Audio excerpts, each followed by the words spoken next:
Hello बच्चों, welcome to online class. आज हम अपनी क्लास में अपठित गद्यांश को समझेंगे।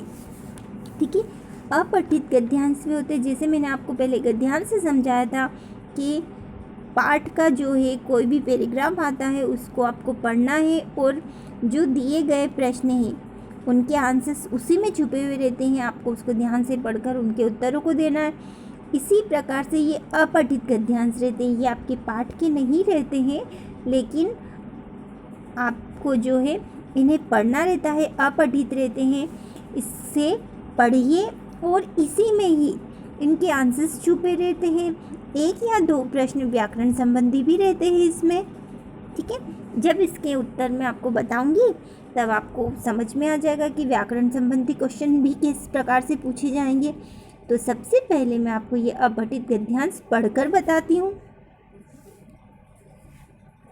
जननी जन्मभूमिश्च स्वर्गादपि गरीयसी जन्मभूमिः स्वर्गात् उत्कृष्टतरा अस्ति सा लोकानां शरणदायिनी विविध खाद्य पदार्थ प्रदायिनी व्यवहाराणां लीलाभूमिः च अस्ति।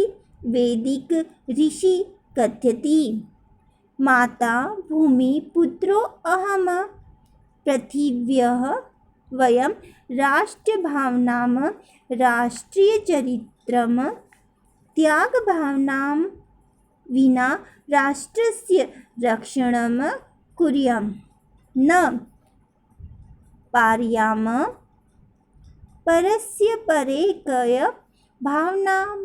भावनानां विना राष्ट्रं कदापि समृद्ध न भवति।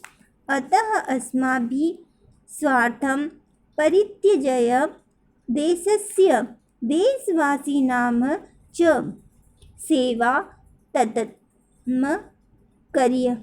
करीणाया। देखिए, अब इसमें जो है आपको ये दे रखा है, प्रश्न में आपको दिया है उपयुक्त गद्यांश पठित्वा अधोलिखित प्रश्नानाम उत्तराणि लिखत। यानी इस गद्यांश को ध्यान से पढ़िए और दिए गए प्रश्नों के उत्तर दीजिए। तो आपको ये देखिए, पहले नंबर का प्रश्न आपको दे रखा है, मैंने इसमें आंसर्स भी आपको बता दी हैं, लेकिन ये आंसर्स आपको इस पे जो है पैराग्राफ में अपठित गद्यांश में मिल जाएंगे।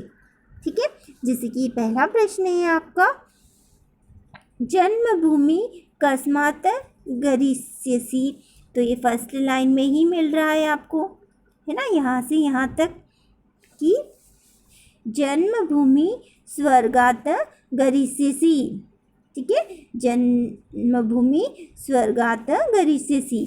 अगला प्रश्न है आपका, माता भूमिः इति का कथ्यति। माता भूमि इति का कथ्यति, तो इसका आंसर भी इसी में है।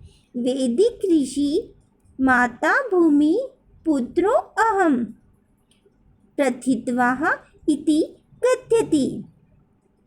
अगला प्रश्न है आपका, अस्य गद्यांशस्य सार लिखत। यानी ये पूरे गद्यांश को ध्यान से पढ़ना है आपको, और इसमें क्या सार पूछा गया है, यानी इसकी क्या विशेषता बताई गई है, उसका सार आपको इसमें लिखना है। तो इसका सार हम बताते हैं।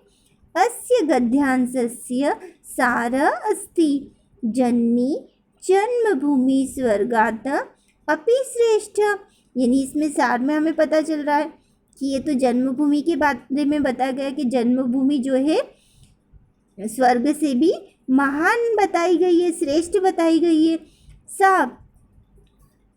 संरक्षणदायिनी खाद्य पदार्थ प्रदायिनी अस्ति। और इसी के द्वारा जो है हमें कई प्रकार के खाद्य पदार्थ भी प्राप्त होते हैं। वयं राष्ट्रीय रक्षणं कुर्याम सर्वथम परित्यज्य देशवासिनां सेवा कुर्याम। और जो है इसमें राष्ट्र रक्षा भी की जाती है ना, और सभी देशवासी जो है इसी जन्मभूमि पर रहते हैं, है ना, यही उनका कर्तव्य भी है, देश की रक्षा करना। इस तरह से यही इसका सार बताया गया है। ठीक है, अगला प्रश्न है आपका 4 नंबर का, स्वगात्य शब्दे स्वगात्य शब्दे का विभक्ति अस्ति। इसकी विभक्ति पूछिए। स्वर्गात्य की विभक्ति, तो स्वर्गात्य आखिरी में त आ रहा है, तो इसकी जो है पंचमी विभक्ति है। और अगर इसका वचन भी पूछा जाए तो ये एक वचन है। ठीक है, स्वर्गात एक वचन, पंचमी विभक्ति। ठीक है, अगला प्रश्न है आपका, जन्मभूमि कस्मात् उत्कृष्टतरः अस्ति। तो इसका आंसर है जन्मभूमि स्वर्गात उत्कृष्टता अस्ति, है ना। तो जो है जन्मभूमि स्वर्गात उत्कृष्टता अस्ति, ये इसका आंसर हो गया। अगर इसका आंसर आप ये भी लिखेंगे कि अस्माभिदेशस्य देशवासीनां च सेवा करणीया, तो ये आंसर्स भी आपका गलत नहीं होगा, ये भी सही आंसर है। तो ये आपको जो है अपठित गद्यांश समझ में आ गया होगा। इस तरह से आप और भी गद्यांश की प्रैक्टिस करिएगा। ठीक है।